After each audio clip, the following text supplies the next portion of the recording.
depuis le paléolithique supérieur et très certainement dès le néolithique, l'homme a travaillé notamment ce qu'on a appelé le textile en armure cordée. Le textile en armure cordée, eh bien, c'est tout simplement l'écorce de l'arbre, et notamment le tilleul. Ça a été très certainement la première matière végétale à être travaillée par l'homme. Va arriver ensuite eh bien, le lin, le chanvre et d'autres matières végétales. Et puis très très vite, c'est le mouton qui va supplanter tout cela. Alors le mouton, lui, il arrive chez nous à peu près à moins 4000. Il est beaucoup plus ancien en Mésopotamie, puisque là-bas, il est à peu près à moins 10 000. Et donc le mouton va changer la donne, et c'est vraiment au moment, je dirais, de la sédentarisation, où on va commencer à élever donc, le mouton, et on va avoir bien entendu de la matière animale en abondance par rapport au végétal qu'il fallait aller, donc, je dirais, ramasser, qu'il fallait traiter, qu'il fallait transformer. Et donc là, le mouton, c'est véritablement, entre guillemets, une petite révolution déjà, au niveau de la quantité de fibres. Et donc c'est pour ça que le mouton, d'ailleurs, va supplanter petit à petit, au cours de quelques millénaires, eh bien, les matières végétales, qu'on va retrouver quand même plus tard dans l'industrie textile, mais toujours d'une façon plutôt raisonnée, alors que la laine va être le produit phare de l'industrie textile au XIIe et au XIIIe siècle. Donc voilà pour les fibres, pour l'histoire des fibres rapidement. Au XIIe et XIIIe siècle, la laine qui est travaillée, généralement, elle va être filée. Alors je ne vais pas parler des étapes de transformation de la laine, ça serait trop long, mais lorsqu'on arrive à une laine qui a été soit peignée, soit cardée, eh bien maintenant il faut fabriquer un fil. Et comment travaille-t-on au Moyen-Âge? Eh bien on va travailler principalement avec un outil qui s'appelle le fuseau et la fusaïole. Outil très ancien puisqu'il date du néolithique à moins 4000, et on le retrouve donc déjà en place à cette époque-là, et lui va permettre de fabriquer un fil. Alors ce qui est intéressant, c'est de savoir que la fileuse au Moyen-Âge, c'est un corps spécialisé, véritablement, c'est une professionnelle, et d'ailleurs nous verrons que les fileuses qui filent la laine peignée, eh bien, on a un autre corps, les fileuses qui filent la laine cardée. C'est vraiment totalement séparé. C'est pas la même rétribution, c'est pas la même qualité de laine qu'on va travailler. La laine peignée, c'est de la fibre longue, qui est toujours filée au fuseau en torsion Z, à la quenouille, fuseau-quenouille. La laine cardée, c'est de la laine courte, qui est filée au fuseau également, en torsion S. Par contre, lorsque la roue à filer va arriver, alors la roue à filer, c'est l'innovation technique, changement technique, c'est 12e à peu près, début 13e, eh bien la roue à filer va servir à filer beaucoup plus vite, mais on ne va filer à la roue à filer que la laine cardée, courte, et toujours en torsion S. Ça, c'est l'évolution. Et puis, il va arriver encore un petit peu plus tard, ce qu'on va appeler le rouet à fuseau ailette, qui lui va franchir un pas supplémentaire, puisque là, pour la première fois, la fileuse a les deux mains totalement libres. Elle actionne les roues avec ses pieds, elle va très très vite, et là donc ça va être déjà une période où on est déjà dans ce qu'on va appeler une industrie, un prototype de grande industrie qui est déjà en place depuis le début du XIIIe siècle. Voilà pour l'évolution de la fabrication du fil. Fuseau avec donc fusaïole et quenouille, roue à filer et ensuite rouet à fuseau ailette. Maintenant, si on veut passer le fil, c'est-à-dire le transformer en tissu, eh bien là, on peut suivre également l'évolution. On voit que bien avant le néolithique, le métier à tisser originel, on pense aujourd'hui que c'était deux types de métiers, ce qu'on appelait le métier horizontal, tendu au sol avec 4 piquets, qui étaient, on pouvait faire des longueurs assez grandes, on pouvait faire des largeurs également assez grandes, mais dans ces cas-là, il faut travailler à 2 tisserands avec des grandes navettes. Et puis on avait l'autre petit métier, le métier horizontal à ceinture, qu'on pourra présenter tout à l'heure, qui est ce qu'on peut appeler le métier nomade, c'est-à-dire que lui, on peut le transporter partout et on peut tisser partout. On peut tisser en extérieur, en intérieur, au sol, etc. C'est vraiment très certainement les deux métiers originaux de la première heure, puisque on pense qu'ils existaient déjà en Mésopotamie aux alentours de moins 8000 ou moins 9000, donc c'est vraiment important. Et puis après va arriver, lorsque le mouton se met en place, on a le métier vertical à peson, à poids, qui est véritablement le métier pour travailler la laine. On pourra tisser d'autres matières avec ce métier-là, mais c'est vraiment le métier spécifique de la laine. Et lui, eh bien, c'est une grande innovation technologique, puisque là, on va pouvoir tisser quand même des tissus assez larges et assez longs. Et c'est un métier qu'on va retrouver tout au long de l'histoire. Alors c'est vraiment le métier vertical à poids, c'est le métier de la sédentarisation. C'est-à-dire que là, on travaille chez soi, à l'intérieur. Généralement, il est appuyé contre un mur. On a des poids calibrés, cuits souvent chez le potier, et on peut travailler donc à son rythme. Alors, ce qui est intéressant de savoir aussi, c'est que le filage et le tissage, il suit dès le néolithique les cycles agraires. C'est-à-dire qu'on va filer et tisser plutôt l'hiver. L'été, ben, on va être au champ, on va préparer la terre, enfin l'automne, bon, on connaît. Donc, on est vraiment dans un système de cycle agraire, on suit véritablement cela. Donc, il y a la tonte de mouton à une certaine période, et ensuite on va travailler cette laine plutôt donc ces périodes hivernales. Le métier vertical à poids, on le retrouve ensuite dans toutes les grandes traditions. On le retrouve aussi bien dans l'Antiquité, chez les Romains, chez les Gaulois, etc. On le retrouve même encore au XVIIe, XVIIIe chez les Scandinaves. Et ce métier-là va être par contre chez nous supplanté rapidement à partir de la fin du XIIe siècle et le début du XIIIe siècle avec un autre métier qui va arriver en même temps que la roue à filer. D'ailleurs, c'est ce qu'on appelle le métier horizontal à marche ou à pédale. Et là, c'est véritablement un prototype de grande industrie qui se met en place, puisque c'est un métier totalement nouveau. On a deux ou trois grandes innovations par rapport à ce métier. C'est d'abord ce qu'on appelle l'ensouple avant, l'ensouple arrière, le jeu de pédale qui permet d'ouvrir l'hélice, ouvrir la foule d'hélices sans avoir à intervenir avec les mains. Ça, c'est vraiment une grande révolution. Le banc sur lequel est assise la tisserande. Et puis ensuite, on a ce grand peigne en roseau qui sert à tasser le fil de trame. Et là, pour la première fois, on a deux types de métiers. On a ce qu'on appelle le métier étroit, un tisserand, et puis le métier large, deux tisserands. C'est une révolution technologique. Pourquoi? Parce que ce métier-là va travailler à peu près 10 fois plus vite que le métier vertical à poids. Et surtout, pour la première fois dans l'histoire du textile, on va pouvoir fabriquer des longueurs et des largeurs qui étaient jusque-là inimaginables. Sur le métier large, à deux tisserands, on peut aller jusqu'à 30 mètres de long et on peut aller jusqu'à 2 mètres, 2 mètres 50, 3 mètres de large, en largeur de peigne. Donc c'est une vraie révolution. Et là, on a ce qu'on va appeler l'industrie textile qui se met véritablement en place. C'est la naissance des corporations, des confréries, avec donc, qui dit cela? Eh bien, dit donc des ordonnances, réglementations, contrôle. Et on va être dans ce qu'on va appeler la draperie classique, c'est-à-dire des produits, je ne vais pas dire de luxe, mais quand même d'un grand niveau de qualité, puisqu'on a différentes qualités. Et en même temps, cette naissance de confrérie, on va avoir ces réglementations et ces contrôles qui vont se poser. Donc voilà la naissance de la draperie classique qui se pose donc au début du XIIIe siècle. Ça n'empêche qu'en parallèle, on a deux autres circuits au Moyen-Âge qui sont le circuit parallèle, justement, qui lui n'est ni réglementé ni contrôlé, on fait un petit peu ce qu'on veut, et ensuite le circuit à usage domestique.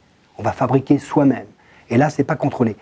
Ce qui est intéressant, c'est de savoir quand même que dans ces trois circuits-là, eh bien on ne jette rien, on recycle tout.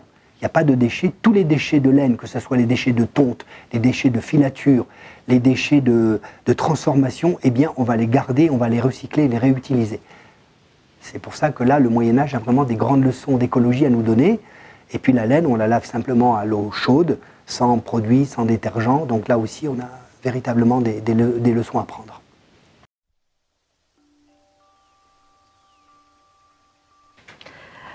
Voilà mon petit panier plein de fuseaux. Je vais vous montrer quelques-unes. Voilà. Quand on parle de fuseau, on parle d'un petit morceau de bois avec un poids qui s'appelle la fusaïole. Ça peut être des fusaïoles amovibles. Voilà, on peut les enlever. Là, il y a le petit clou. Et j'ai aussi des fuseaux où il y a la fusaïole qu'on ne peut pas enlever. Il est inclus dans le fuseau. Comme vous voyez ici, on ne peut pas l'enlever. Des fois, ils sont plus longs, ils sont plus courts. Chacun a son fuseau. Et j'ai quelques fusaïoles, parce que là, je les ai montrés, ils sont en bois. Ils peuvent aussi être en voilà, terre cuite. J'ai du fer et du plomb. Voilà. Ça dépend ce qu'on a autour de soi, dans quelle région on est, à quelle époque on est. Tout des fusaïoles. Et ça sert à quoi? Ben, c'est la fusaïole qui va faire tourner le fuseau. Je vais vous montrer les gestes. Ça fait penser à un toupie. On fait tourner la toupie. Voilà. Donc, on utilise la matière qui est lavée, qui est cardée, et on fait tourner la fusaïole. Voilà, on voit le geste. Et on fait le fil à partir de ce petit nuage de laine qu'on a lavé et cardé. Il faut que ça tourne. Dès que ça s'arrête de tourner, le fil se défait. Voilà. Richard a parlé de la quenouille. Et la quenouille, c'est pour mettre la réserve de la laine. C'est un bâton, parce que les fileuses, elles filaient toute la journée. On va emmener le fuseau quand on sort de la maison pour garder les animaux. Et voilà le bâton où on peut mettre la réserve de la laine, la quenouille. C'est un bâton de noisetier à 4 branches. On va enrouler la matière. Et comme ça, la fileuse, elle quitte la maison le matin et elle peut filer toute la journée. Bon, là, vous avez vu, j'ai un mouton marron. Là, j'ai la quenouille pleine de laine blanche. Et on va filer pendant qu'on marche. Le soir, la quenouille va être vide et le fuseau va être plein. Voilà, fuseau et quenouille, 2 outils qui vont ensemble. Je vais aller vers la roue à filer maintenant pour vous montrer le geste. Donc la roue à filer, où on a mis le fuseau horizontal et je vais tourner la manivelle pour faire le fil comme ça. Là aussi, il faut le rebobiner comme le fuseau et recommencer.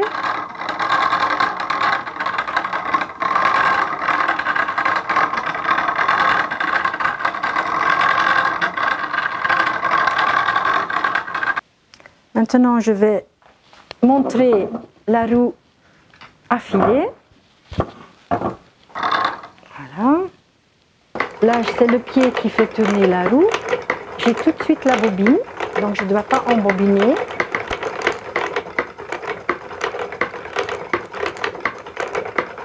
Je m'arrête de temps en temps juste pour changer les petits crochets. Comme ça, la bobine s'embobine pas toujours au même endroit. Et je continue. C'est la fileuse qui décide si elle fait un fil fin, régulier ou irrégulier. J'arrive à la fin, je mets un nouveau petit morceau de laine. On ne fait jamais de nœud quand on file. On le met juste dessus et on repart. Même si ça casse, on répare le fil sans faire de nœud. Et le petit secret, si on met ça sous un microscope, on ne le voit pas à l'œil nu. C'est plein de petits crochets, des écailles. Donc le fait qu'il y a quelque chose qui tourne, le fil s'encroche, ça se raccroche et on peut faire le fil. Voilà.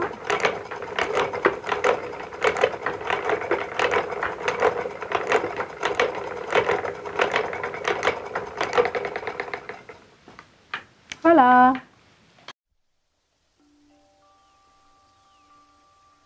Le textile, eh bien, il suit l'être humain de sa naissance à sa mort. Au moment de la naissance, eh bien, ce sont les langes qui vont servir donc à langer le nourrisson, évidemment. Et puis, au moment de la mort, c'est le linceul. Entre les langes et le linceul, eh bien, il y a aussi toute notre vie d'homme ou de femme où on va porter des vêtements pour se protéger de la pluie, du froid, du soleil. Donc, véritablement, le textile, c'est un facteur important dans la vie d'un être humain ou d'une être humaine. Donc, c'est vraiment, je dirais, quelque chose de vital. Et cette tradition, elle remonte depuis fort longtemps, puisqu'on voit que l'homme s'est toujours habillé, a toujours porté, même si au départ on a parlé du textile en armure cordée, ensuite on va avoir le textile en armure tissée, ensuite on va travailler les matières végétales, et puis ensuite les matières animales. On voit bien que toutes les fibres, on l'a dit tout à l'heure, on a pu les utiliser pour fabriquer des vêtements, mais aussi des chapeaux, des capes, voire même des sandales, etc. L'homme va utiliser ce qu'il a dans son environnement. Donc, en fonction du terroir ou du pays dans lequel on habite, eh bien, on va utiliser ce qu'on a sous la main, au niveau aussi bien des fibres végétales que des fibres animales. Nous, chez nous, on parle du mouton au XIIe et XIIIe siècle, mais si on va en Orient, ça va être le dromadaire ou le chameau, par exemple. Ça va être aussi le mouton, bien entendu, mais on trouve aussi beaucoup de dromadaires et de chameaux. Donc, on voit bien qu'effectivement, on va prendre, on vit, on fait corps avec son environnement, Et surtout, ça a été le moment clé quand même, c'est la période néolithique, la sédentarisation, c'est-à-dire l'homme va s'approprier un territoire, il va construire des villages, il va commencer à maîtriser la poterie, il va maîtriser justement le tissage.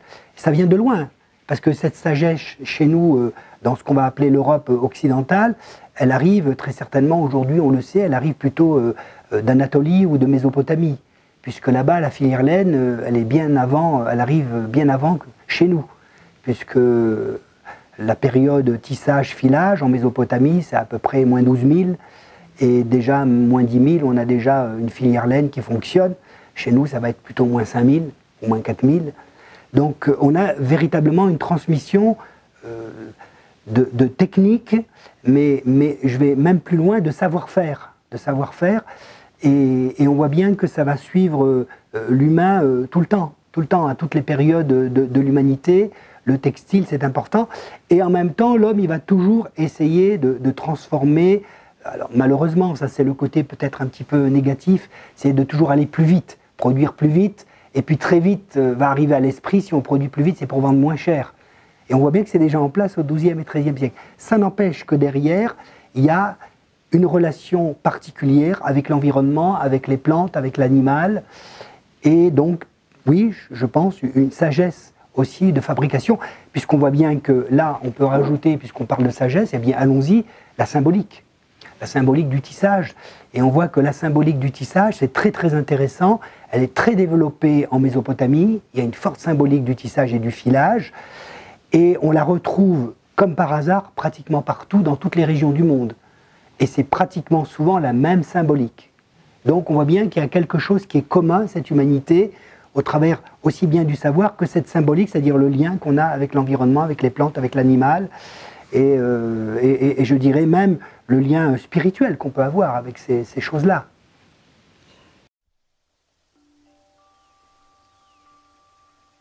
J'ai parlé d'un moment clé dans l'humanité, c'est le néolithique. C'est-à-dire que avant, au paléolithique supérieur et aux autres époques, eh bien on voit que l'homme qui est cueilleur-chasseur, il bouge. C'est un nomade. C'est un nomade. Et la période néolithique, c'est vraiment le moment clé. Pourquoi? Parce que l'homme, il va s'ancrer, tu l'as dit tout à l'heure, sur un territoire, c'est la verticalité, il s'ancre.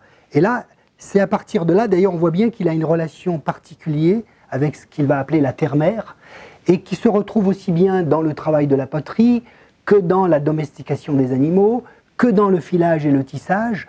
Et cette verticalité, ça lui permet d'avoir un rapport beaucoup plus profond avec la terre et de pouvoir être ce que je vais appeler le médiateur entre la terre et le ciel, véritablement. Et c'est véritablement pour moi le néolithique, ce grand moment de l'humanité, de ce grand changement. C'est aussi la création évidemment des villages, mais aussi ensuite toute l'organisation sociale qui va être là, économique et spirituelle. C'est aussi la naissance, même si on sait que les chasseurs-cueilleurs déjà pratiquaient les rites funéraires, mais là ça va s'accentuer avec le néolithique. On va avoir aussi les cimetières qui vont être créés, on va avoir plein de choses qui vont se rapprocher. Et donc c'est véritablement, oui, un moment important pour l'homme. J'aime bien ce mot, cette verticalité de s'ancrer. Et on retrouve d'ailleurs le métier vertical à poids, qui arrive à ce moment-là. On était avant avec les deux métiers horizontaux, tendus au sol, qui pouvaient être pour le petit le métier nomade, sur lequel on pouvait se déplacer avec. Et puis le métier vertical, on voit bien que celui-ci, le métier vertical à poids, il est où? Il est dans les maisons. Il est dans l'âtre. Et d'ailleurs, c'est un symbole, puisqu'on sait que dans certaines grandes traditions, au moment du mariage, on présentait le métier, on se présentait devant le métier, c'était un moment clé, le mariage. Quand on va couper le tissu, c'est un grand moment, par exemple chez les Berbères, où on faisait une véritable fête, parce que le tissu tombait du métier à tisser. Donc ça va suivre ces cycles agraires, mais en même temps, eh bien, le fait que les hommes se sont stabilisés, et ils peuvent avoir une relation particulière avec la terre-mère, puisque là, il y a une certaine sécurité qui va naître. Aujourd'hui, c'est très intéressant, parce que tout ça se rejoint. Aujourd'hui, les chercheurs et les historiens disent que on peut parler de véritable tissage quand on a un cadre en bois, un fil de chaîne tendu, un fil de trame qu'on passe. Mais il faut bien qu'on ait le cadre en bois. Ça ne veut pas dire qu'avant, ce n'est pas du tissage, mais là, on est véritablement dans le tissage. Donc, on a bien ce cadre, cette structure. On associe le catharisme au tissage pour la simple et bonne raison, c'est qu'aujourd'hui, nous savons que dans le clergé cathare, la règle, c'était le travail. C'est-à-dire c'est une église qui vit du fruit de son travail, donc c'est une église qui ne prélève pas d'impôts, pas de dîmes, qui montre l'exemple. Hein. Et au moment où on recevait le fameux consolomentum en tant que sacrement d'ordination pour devenir moine ou monial, faire partie de ce clergé, eh bien la règle c'était, si tu veux manger, tu dois travailler. Donc les cathares ont exercé tous les métiers manuels possibles. Mais nous savons qu'ils ont eu une préférence pour les métiers du textile. On retrouve beaucoup de cathares qui sont tisserands, tisserandes, fileurs, fileuses, tailleurs, couturiers. Et dans les ateliers, il suffit de lire les procès-verbaux de l'Inquisition, on voit que beaucoup de gens font l'apprentissage dans ces maisons de parfaits et de parfaites, où évidemment on travaille toutes ces matières. Alors il y a plusieurs raisons, c'est parce que évidemment on voit bien qu'on suit la règle de Paul, qui était lui-même un tisserand, qui fabriquait des toiles de tente. Et puis aussi, ça permet parfois d'aller travailler à façon la matière première chez les gens, donc c'est une bonne façon d'évangéliser, de faire de la prédication.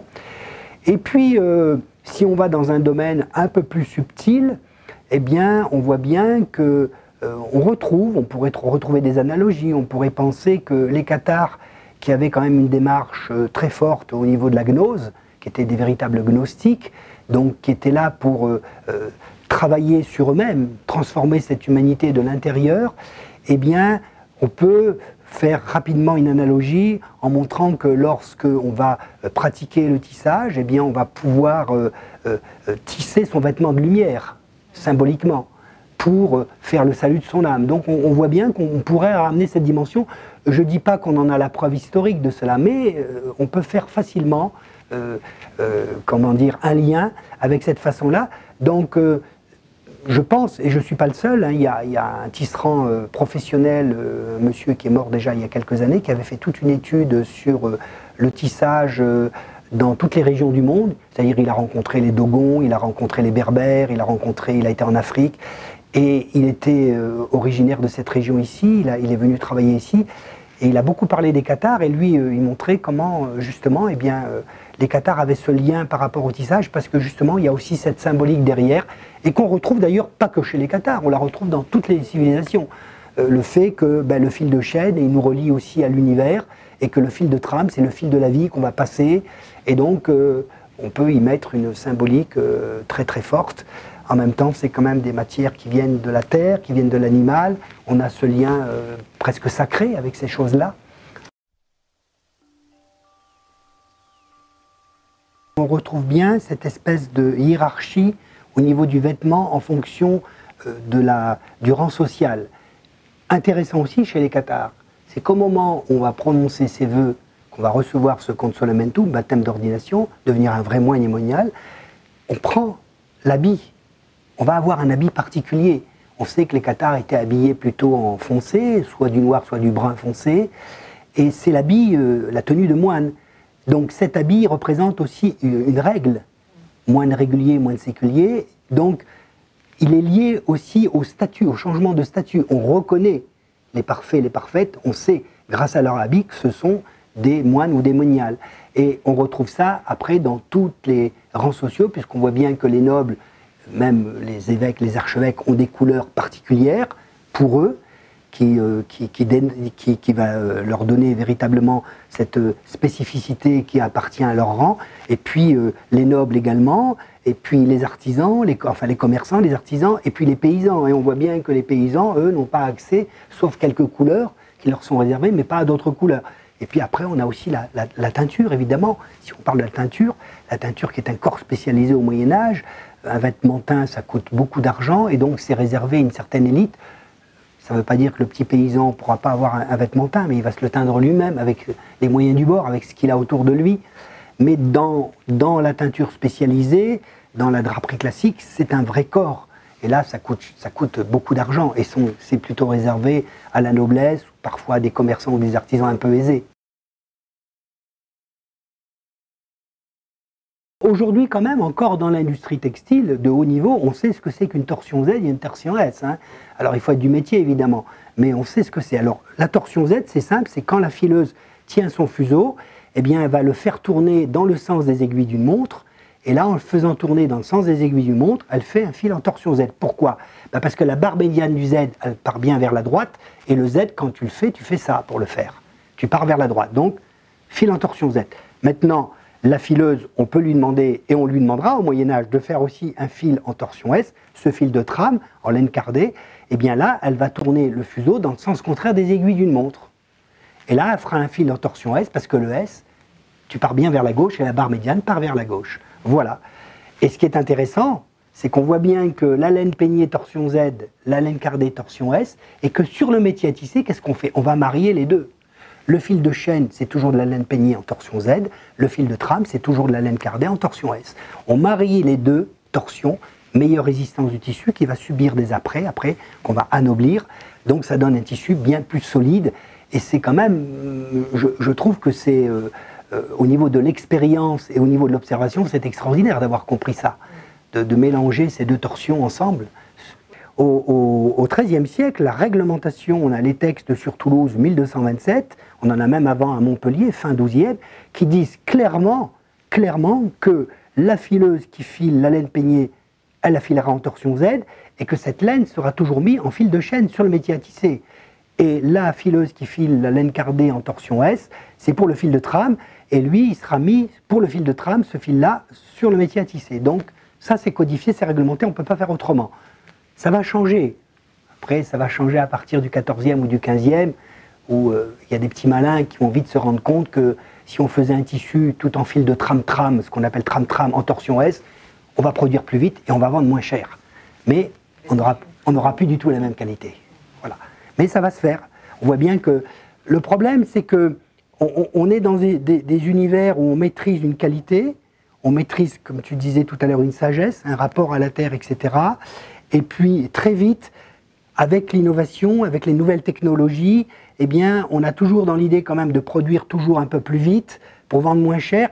Et là, on va commencer à perdre de cette qualité, donc forcément de cette sagesse, forcément de cette connaissance, parce que, et on voit aujourd'hui, on en a le résultat aujourd'hui. Si on veut reporter à notre époque, quand on voit tout ce qu'on produit, tous nos produits manufacturés, alors si on parle du textile, c'est véritablement là, on marche presque sur la tête.